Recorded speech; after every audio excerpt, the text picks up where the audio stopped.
시작합니다. 한 주간 평안하셨습니까? 네. 오늘도 예배 자리에 나오신 여러분을 환영하고 사랑하고 축복합니다. 앱사랑과 인사하십시다. 오늘도 만나서 반갑습니다.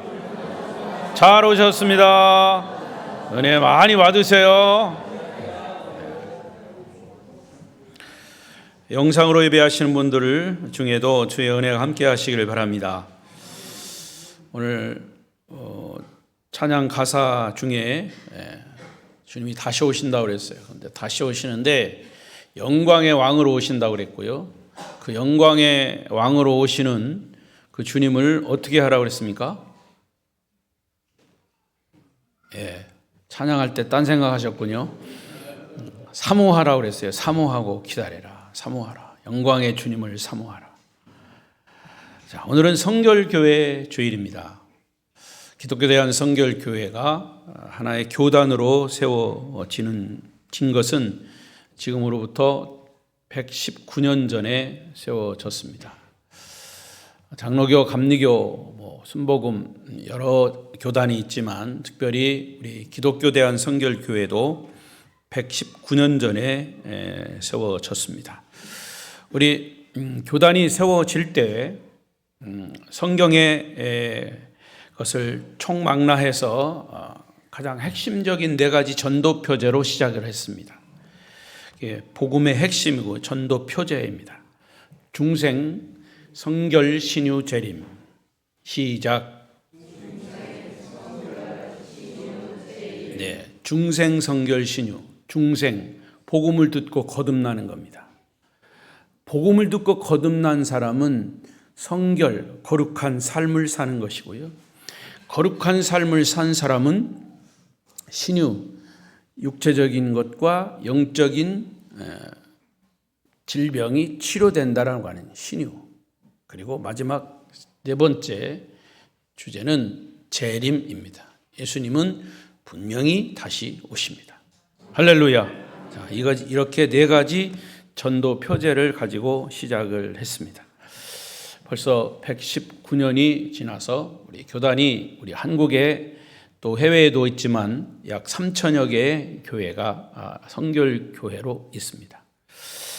우리 성결교단은 창립 때부터 이제 마지막 주제인 예수님의 재림을 이것은 만들어낸 것이 아니라 성경에 있는 그대로 강조해 왔습니다.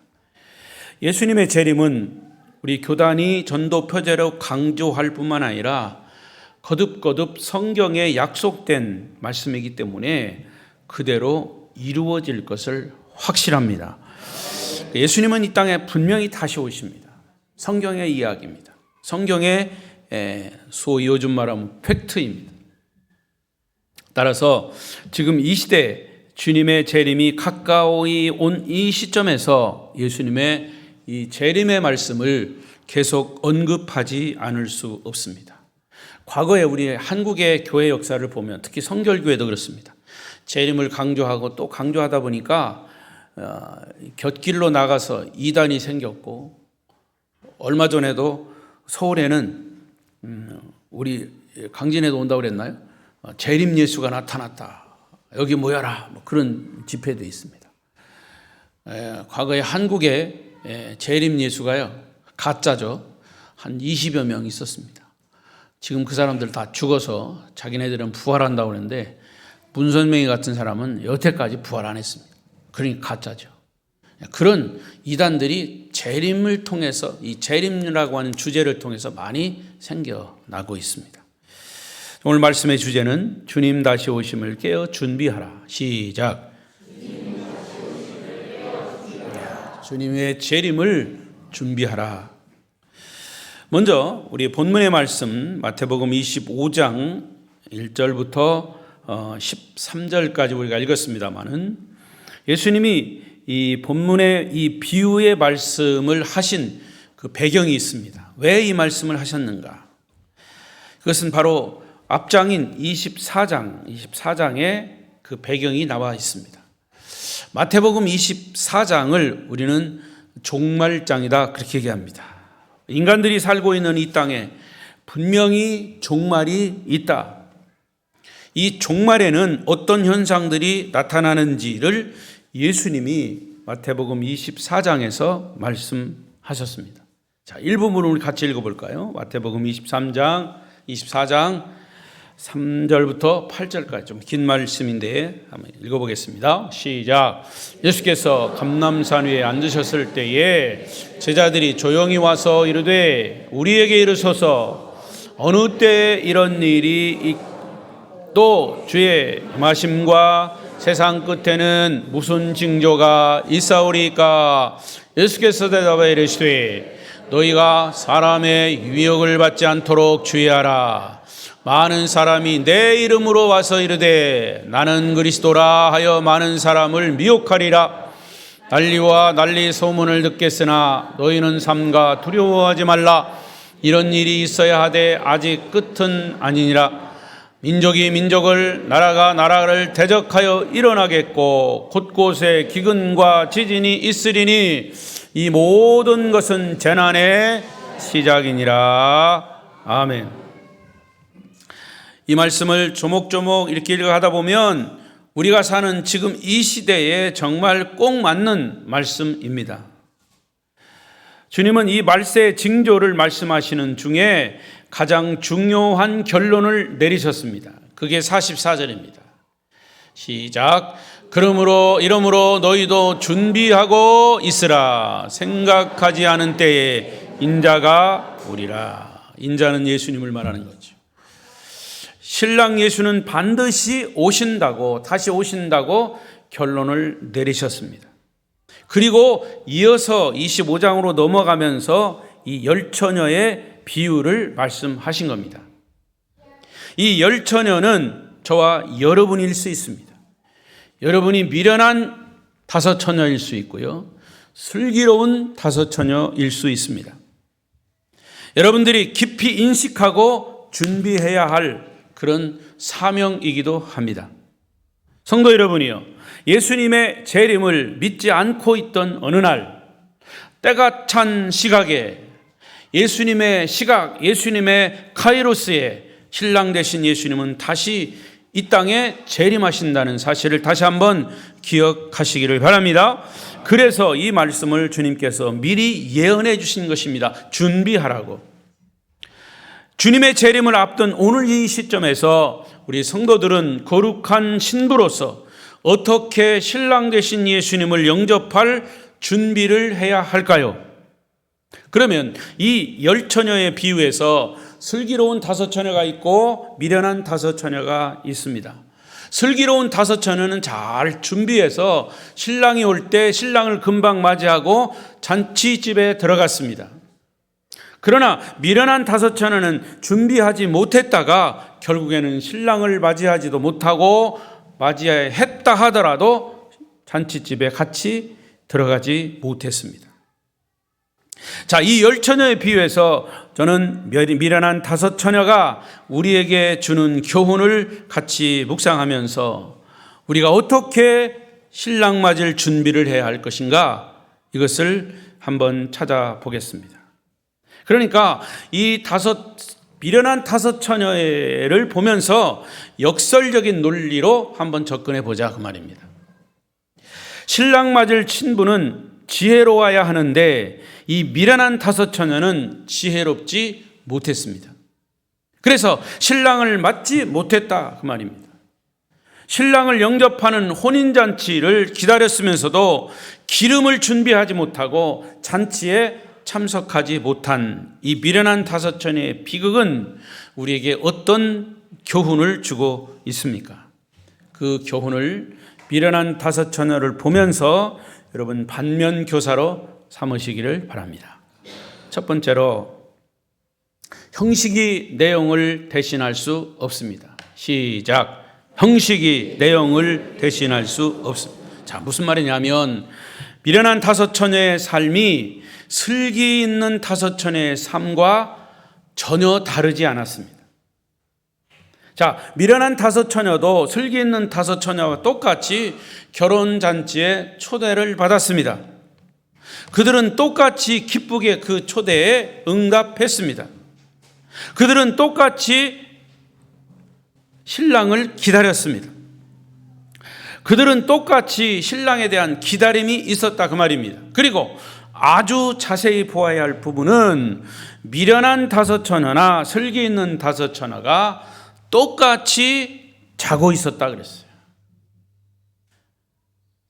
이 부분을 설명할 때 슬기 있는 다섯 처녀는 깨어 있었다고 하지만 아닙니다. 오늘 본문 5절을 보십시오. 5절 말씀 없어요? 5절 말씀 보면 신랑이 더디옴, 시작. 신랑이 더디옴으로 다 졸며 잤다 그랬어요. 다 열 사람 다 졸며 잤습니다. 미련한 다섯 처녀나 슬기 있는 다섯 처녀도 다 같이 졸며 잤습니다. 여러분, 졸음은요 전염이 됩니다. 옆 사람 쳐다보세요. 조시는가? 조는 거는요 전염됩니다. 그러니까 옆 사람이 하품을 하잖아요. 그럼 나도 어느 순간에 하품하고 있어요. 그들은 신랑을 기다리다가 지쳐서 피곤하니까 함께 졸다가 결국에는 잠이 드는 겁니다. 그리고 미련한 다섯 처녀와 슬기 있는 다섯 처녀도 똑같이 등을 준비하고 있었습니다. 미련한 다섯 처녀도 겉으로 보기에는 슬기 있는 다섯 처녀와 다를 바가 하나도 없습니다. 똑같이 형식을 갖췄다 그 말이에요. 그런데 딱 한 가지 다른 것이 있었습니다. 그게 뭐냐? 슬기 있는 다섯 처녀는 등불 안에 기름을 준비했지만 미련한 다섯 처녀는 기름을 준비하지 못했다라고 하는 사실이 다릅니다. 자, 그러면 여기서 기름은 무엇을 의미할까요? 전통적인 해석은 기름을 성령으로 해석합니다. 틀리지 않습니다. 그러나 조금 깊이 묵상을 해보면 여러분, 성령이 우리 안에 계시다가 기름이 줄어드는 것처럼 성령이 점점 줄어드는 것은 아니에요. 사실 인격체인 성령 하나님은 우리 안에 한 번 오시면 항상 우리와 영원히 함께 계십니다. 믿습니까? 다만 우리가 그 성령을 인정하지 않거나 인정하는 것을 거부하기 때문에 없어진 것으로 착각하는 거예요. 성경에서 많은 경우에 성령을 기름으로 상징한 것도 있습니다. 그렇다고 기름이 나오면 무조건 성령으로 생각해서는 안 된다라고 하는 거지요. 어떤 경우에는 성령이 불로도 상징이 됩니다. 불 같은 성령 찬송하잖아요. 그래서 또 어떤 사람은 그 불만 보면 다 성령이라고 생각합니다. 그래서 불만 번쩍거려도 성령이 오셨다고 믿는 사람도 있어요. 중요한 것은 오늘 본문에서 이 기름이라고 해서 그것을 무조건 성령으로 이해할 필요는 없다, 그런 얘기입니다. 좀 더 넓은 의미로 이 부분을 보아야 합니다. 여기서 말하는 기름은 신앙의 내용, 우리 그리스도인의 삶의 모습을 가르치는 겁니다. 우리가 그리스도인으로 살아야 할 삶의 내용, 다시 말해서 주님이 보시기에 등 안에 준비되어야 할 기름이 부족하듯이 우리의 믿음의 삶이 부족할 수 있다 그 말입니다. 교회에 출석하는 많은 사람들은 형식이 있기 때문에 내용도 함께 있을 것으로 착각하는 경우가 많습니다. 그러면 여기서 형식이 무엇일까요? 여러분이 오늘 교회에 출석했습니다. 이것은 형식입니다. 찬송도 했습니다. 형식입니다. 기도도 했습니다. 형식입니다. 많은 경우 이런 형식에 참여하고 있기 때문에 저절로 믿음이 있는 사람이겠거니 생각을 합니다. 그러나 형식이기 때문에 내용도 있다고 착각하지 마십시오.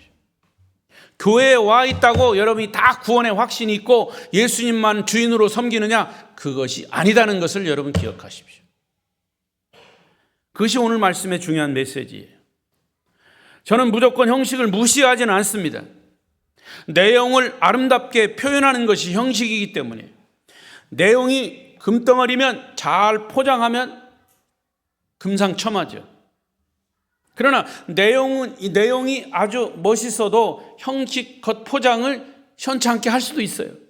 그런데 내용은 없이 겉포장만 거창하게 하면 그건 소용없다 그 말이에요. 내용 없는 형식이 언제나 문제가 되는 거죠. 주님이 재림하시는 날 내용 없는 형식은 등에 기름 없이 불을 켜려고 하는 사람과 똑같은 거예요. 닫혀버린 잔칫집 문 앞에서 문 열어달라고 소리치는 것과 같다는 사실을 기억하십시오.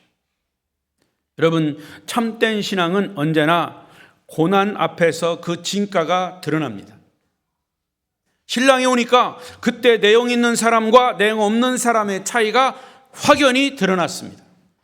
저와 여러분의 신앙이 진짜인지 가짜인지를 객관적으로 시험할 수 있는 좋은 방법은 우리의 삶에 위기가 닥쳤을 때, 고난을 만났을 때 그 위기에 어떻게 반응하는 것을 보면 그 사람의 내용, 신앙의 내용을, 진가를 알 수 있다는 얘기죠.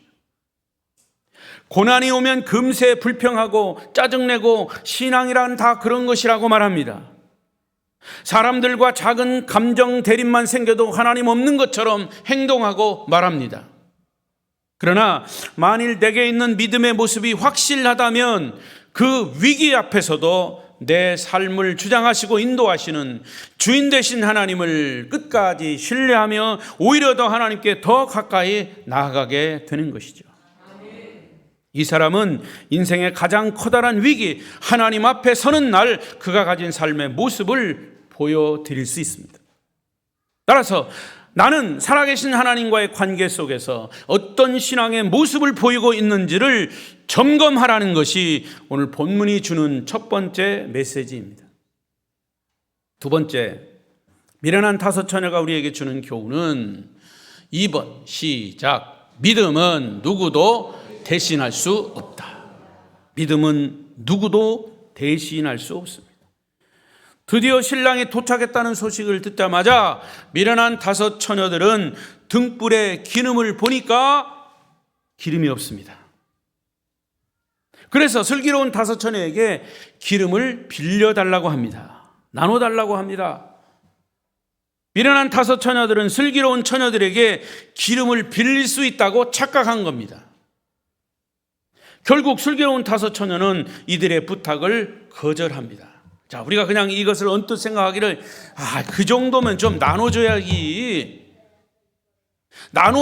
거절할 만큼 인색합니까? 예수 믿는 사람들이 이렇게 얘기할 수 있어요. 슬기로운 다섯 처녀를 나무랄지 모릅니다. 그러나 여러분, 믿음은 남의 것을 빌릴 수 있는 것이 아닙니다. 믿음이라고 하는 것은 하나님과 나와의 독대입니다. 남의 신앙을 내가 한 것처럼 대신할 수 없습니다. 그래서 무디 신학교 학장인 조지 스위팅 박사는 이런 얘기를 했습니다. 하나님에게는 아들과 딸만 있지 손자는 없다. 그래서 여러분, 우리가 하나님 앞에 나와서 예배할 때, 기도할 때 우리 아들도 하나님을 아버지라고 그러고 나도 아버지라고 그러고 우리 손자도 하나님을 뭐라고 그래요? 아버지라고 합니다. 똑같이. 우리에게는 인간의 족보는 있어도 하나님에게는 오직 하나님 아버지만 있는 겁니다. 할렐루야.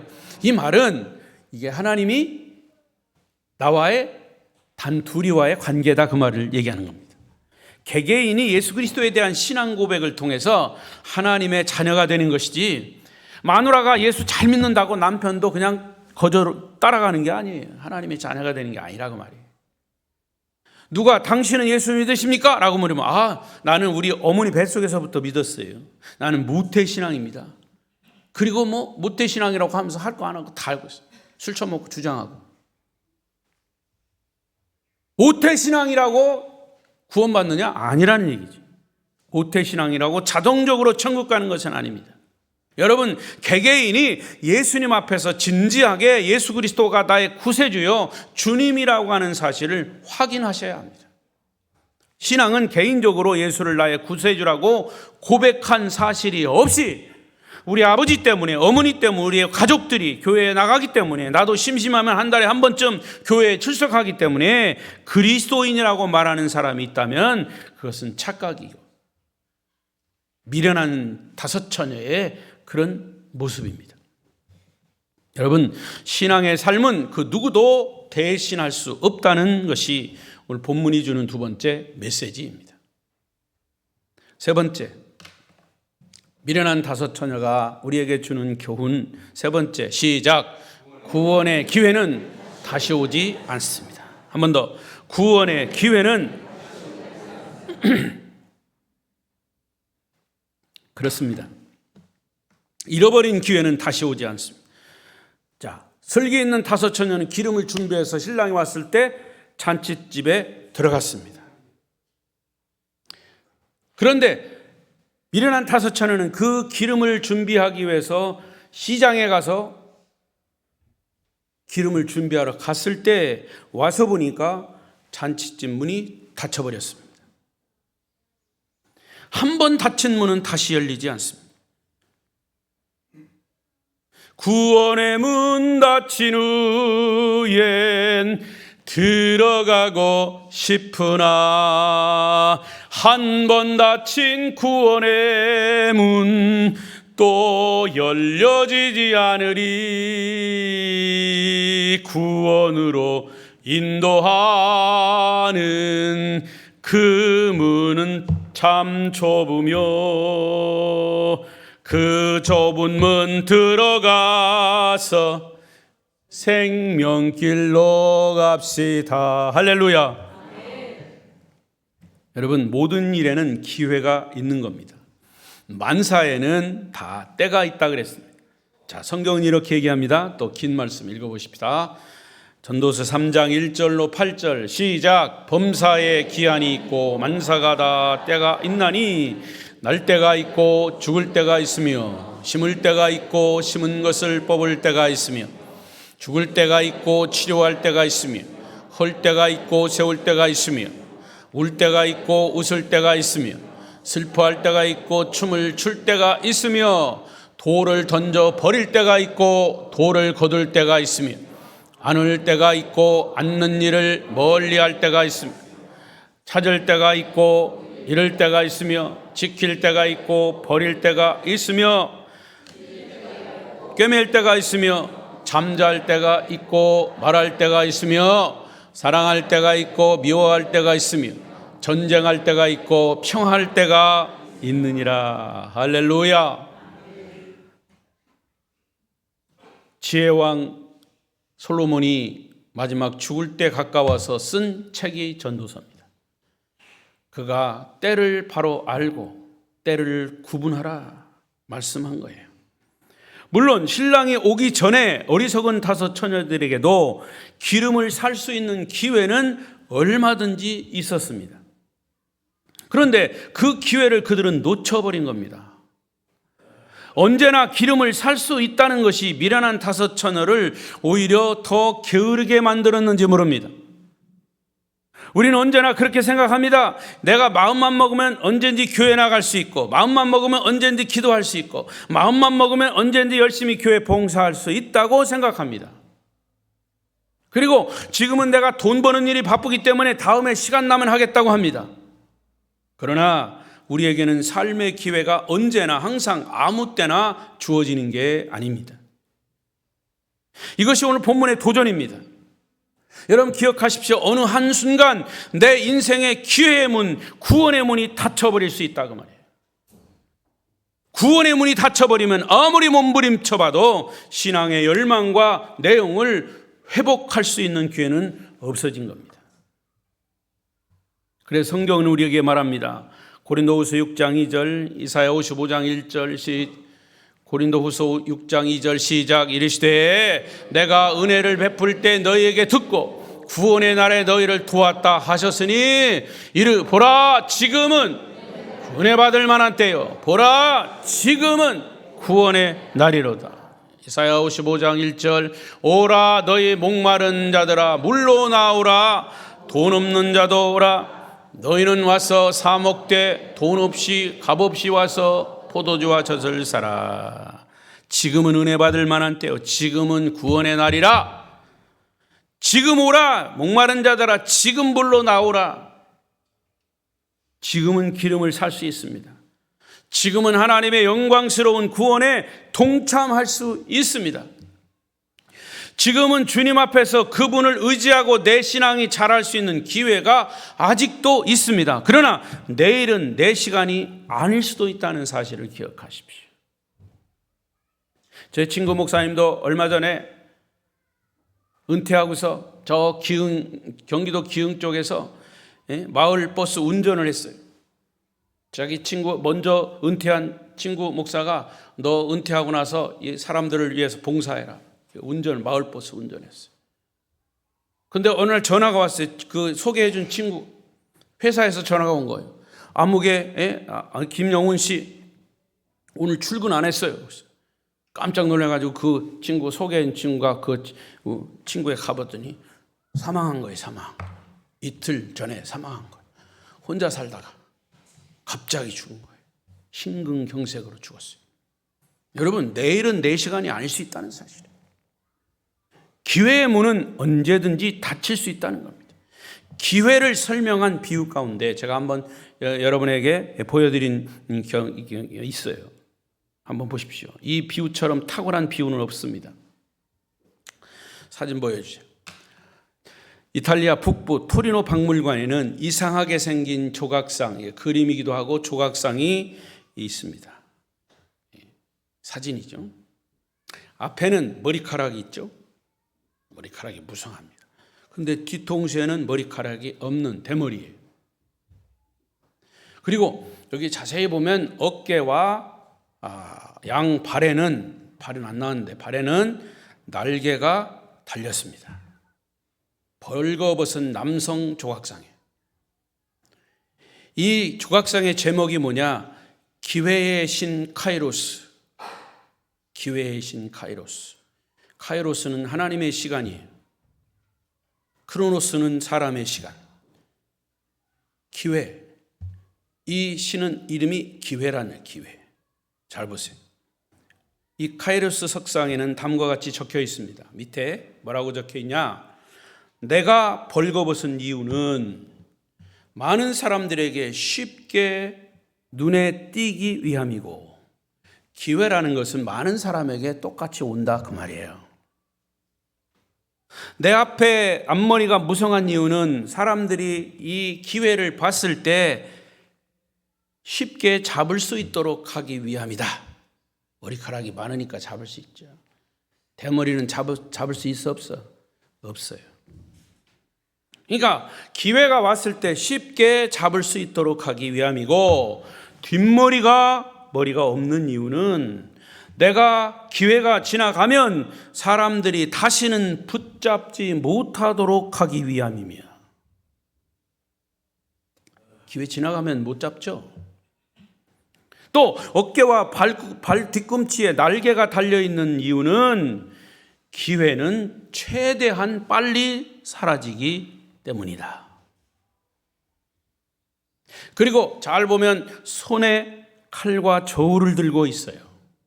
그렇죠? 칼과 저울을 들고 있는데, 스스로 칼과 저울을 들고 있는 이유는 기회가 왔을 때 스스로 정확하게 판단을 내려야 되고, 칼과 같이 신속하게 결정을 내려라 하는 뜻이에요.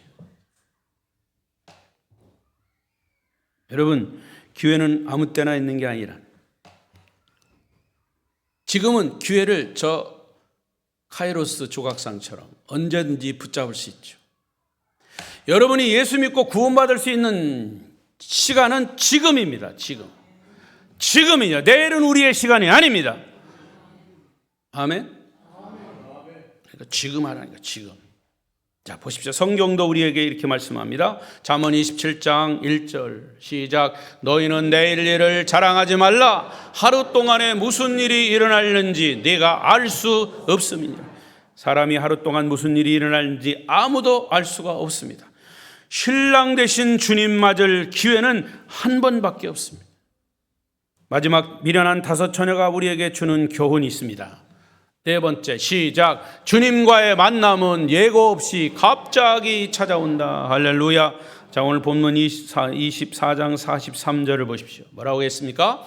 너희도 아는 바니 만일 집주인이 도둑이 어느 시각에 올 줄을 알았더라면 깨어있어 그 집을 뚫지 못하게 하였으리라. 이 말씀처럼 주님은 인자가 다시 올 때 도둑같이 오겠다고 그랬습니다. 도둑이 우리에게 찾아올 때는 예고 없이 찾아옵니다. 마찬가지로 전혀 기대하지 않던 어느 순간에 주님이 다시 오십니다. 이런 긴박감은 제자들뿐만 아니라 오히려 예수님이 더 긴박하게 느끼신 거예요. 왜냐? 이 마태복음 26장 1절 2절에 보니까 예수께서 이 말씀을 다 마치시고 제자들에게 이르시되, 이어서 읽어요. 너희가 아는 바와 같이 이틀이 지나면 6월절이라 인자가 십자가에 못 박히기 위하여 팔리리라 하시다. 이 예언은 십자가에 돌아가시기 며칠 전에 주님은 시간의 긴박함을 느끼면서 열 처녀의 비유를 제자들에게 말씀하신 겁니다. 여러분, 예수님의 재림이 언제 이루어질지 모릅니다. 이것을 우리는 우주적인 종말이라고 합니다. 이 우주적인 종말이 실감이 나지 않으면 개인적인 종말을 생각하시면 실감 날 겁니다. 아까 말씀드린 것처럼 개인적인 종말은 뭡니까? 개개인의 죽음이에요. 오늘 밤에 우리 개인의 종말이 올 수도 있다 그 말이에요.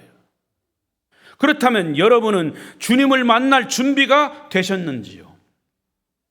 죽음은 우리를 향해서 달려오고 있다는 것을 우리는 한시도 잊어서는 안 됩니다. 그야말로 누가 알겠습니까?